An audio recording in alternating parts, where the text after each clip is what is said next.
going on, my horror fans and friends? Today is day 2 of the new challenge I have created for myself, watching and reviewing a horror movie that I have not seen yet. Again, with this challenge, I am looking for suggestions and recommendations for movies that have flown under the radar and movies that I haven't seen.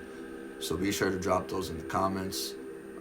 I will let you know if I have seen said movie, and if I haven't, I will be sure to add that to the watch list and get a review out for ASAP. Nonetheless, though, guys, day 2 of the challenge, let's get into it. So today's movie is Relic, a family psychological horror that was released in 2020.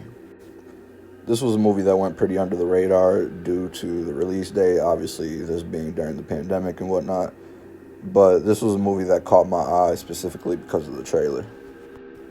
This one follows a mother and daughter duo as they return to their family home to search for their grandmother who has went missing. After the grandma returns home without explanation as to where she was or what happened, strange events begin to occur following her return. Now, I'll just start by saying this is definitely a film that won't be for everybody due to its slow pacing. It takes a bit for it to pick up, but also the fact that this is a movie that doesn't rely on jump scares. It really doesn't rely on any of the usual scares that we're accustomed to seeing in horror movies nowadays. The real fear here is the psychological trauma of seeing someone you love deteriorate slowly due to a mental sickness. I also think it's a solid representation for people who actually are living with these diseases. Now, with this movie playing heavily on the themes of grief and trauma and just overall psychological damage, this is one that I think really benefits from more than one viewing. There's a lot of hidden meanings and metaphors going on here that are being used through artistic expression.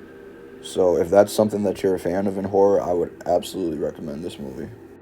This movie honestly reminded me a lot of Hereditary because of its slow burn and the concept of having this sort of dark nature within the family, but not knowing exactly what it is. Even from the cinematography, the framing, the lighting, the way it's shot, honestly, this feels a lot like an A24 movie. Solid performances all around from everyone who was casted. This is a small cast. I do believe the majority of the film is spent with just the 3 characters that you see in this poster. But I enjoyed all 3 performances, particularly the mother. Really, really solid performance. And the smaller cast definitely helps this movie because it allows the audience to feel more of that loneliness and dread that these characters are feeling in this house. The best way to describe this movie would be unsettling.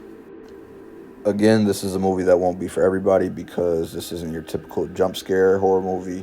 This is one that forces you to sit with it and just enjoy the ride.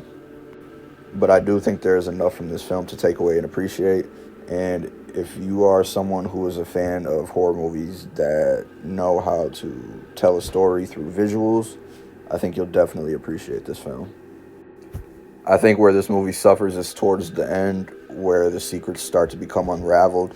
But what I will say is that the final shot for this movie is absolutely haunting. Overall, though, guys, I enjoyed this movie for the most part. Final rating, I'm going to go ahead and give this a 7.8. Go ahead and check it out. Let me know your thoughts down below. And be sure to keep dropping those recommendations.